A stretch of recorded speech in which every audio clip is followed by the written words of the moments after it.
امیر المؤمنین فرماتے ہیں اب غیرت ختم ہونے کے، میں مختصر کر رہا ہوں، غیرت ختم ہونے کے کچھ اسباب ہیں۔ کون سی چیزیں انسان کی غیرت کو ختم کرتی ہیں؟ ہم نے ان سے بچنا ہے۔ اب یہ آتے ہیں شیطان کے سپاہی، لشکر جہل کے سپاہی، کہ میں ایسا کون سا کام کروں جس سے غیرت ختم ہو جائے گی۔ ہر چیز کا ایک سائیڈ افیکٹ ہوتا ہے۔ یہ اسلام جو حکم دیتا ہے نا، یہ حلال ہے یہ حرام ہے، ان کے سائیڈ افیکٹ سے حلال کھاؤ گے اچھا افیکٹ پڑے گا، حرام کھاؤ گے برا افیکٹ پڑے گا۔ فرماتے ہیں پہلی چیز جس سے غیرت ختم ہوتی ہے، ضرب فی منزل الرجل 40 یوما البربت فلا یغار۔ فرمایا جس کے گھر میں 40 دن موسیقی گانا بجانا چلے، اس گھر میں رہنے والوں سے خدا غیرت کو اٹھا لیتا ہے۔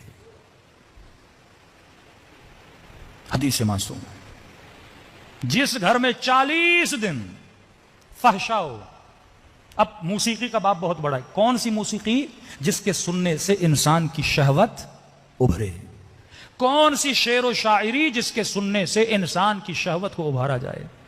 کہ 40 دن اگر گھر میں موسیقی گانے بجانے ہوں گے، اس گھر سے غیرت ختم ہو جاتی ہے۔ اب پھر کہتا ہوں کلمات میں حکمت ہے۔ اب کوئی جوان کے مولانا آپ نے کہا 40 دن 35 دن چلائیں، تو 40 دن میکس بتایا جا رہا ہے۔ اب ڈاکٹر آپ کو بول رہا ہے بھائی 200 پہ اگر شوگر چلے گی خطرناک ہے، بولے ڈاکٹر صاحب پہ 150 کا مسئلہ نہیں ہے نا، ایسا نہیں ہے۔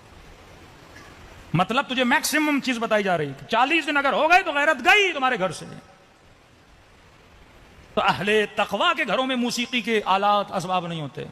کون سی موسیقی؟ جس کے سننے سے شہوت کو ابھارا جائے۔ عرب کے معاشرے میں گندی شعر و شاعری ہوتی تھی۔ آج بھی آپ عربوں کی شاعری اٹھائیں گے نا، بے انتہا گندی، جس میں خواتین کے اعضاء کو وصف کیا جاتا تھا گندے طریقے سے، جس طرح فلموں میں آئٹم سانگز آتے ہیں۔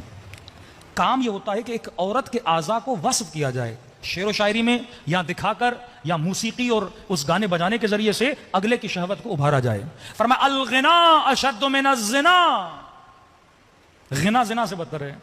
اب اس کی بھی حکمت سمجھو، غنا زنا سے بدتر ہے۔ یہ نہیں کہ ہلکا سا میوزک چل رہا آپ بولو یہ زنا ہے، نہیں۔ کون سا میوزک؟ عرب کیا کرتے تھے اپنے معاشرے میں؟ مکے کے 2 حصے ہوتے تھے، مکے کا نچلا حصہ، اوپر والا حصہ۔ نچلے حصے میں غریب مڈل کلاس رہتے تھے، اوپر والے حصے میں امیر پیسے والے ہائی کلاس لوگ۔ یہ تقسیم آپ کے کراچی میں بھی ہے، ڈی ایچ اے چلے جاؤ امیروں کا علاقہ، پھر نیچے آ جاؤ غریبوں کا علاقہ۔ اوپر کون رہتے تھے؟ امیر۔ اب ہر روز رات کو مکے کے اوپر والے حصے میں غنا ہوتی تھی۔ غنا کیسے ہوتی تھی؟ مکے کی گندی عورتوں کو جمع کرتے تھے، ڈف بجتا تھا، میوزک بجتا تھا، اور اس میوزک پہ عورتیں ڈانس کرتی تھیں۔ میوزک پلس میں ڈانس، جس سے پورے جوان وہاں جمع ہوتے تھے، مکے کے مرد جمع ہوتے تھے، اور ان جوانوں کو خراب کیا جاتا تھا کہ الغنا اشد من الزنا، یہ غنا ہے۔ خالی میوزک نہیں، ایک ایسا میوزک جس میں شاعری بھی گندی ہو، جس میں یہ چیزیں بھی ہوں، ڈانس بھی ہو، وہ اگر 40 دن معصوم فرماتے کسی بھی گھر میں چلے، اس سے کیا ہوتا ہے؟ غیرت ختم ہو جاتی ہے۔ یہ فلمیں کیوں بنائی گئیں؟ کون سا مسلمان تھا پاکستان میں جس کے گھر میں انڈین فلمیں نہیں چلتی تھی؟ آج کون سی پاکستانی فلم ہے جس میں گانا، یہ گانے کا جو حصہ ہے نا، گانے کا حصہ، یہ غیرت کو ختم کرنے والا حصہ ہے۔ جب تو دیکھے گا تیرے اندر سے غیرت ختم ہو جائے گی، جب تو دیکھے گا تیرے اندر سے حیا ختم ہو جائے گا۔ معصوم فرماتے تمہارے دل کو الٹا دیتا ہے، پھر نہ حیا نہ عفت، معاشرہ تباہ برباد ہو جاتا ہے۔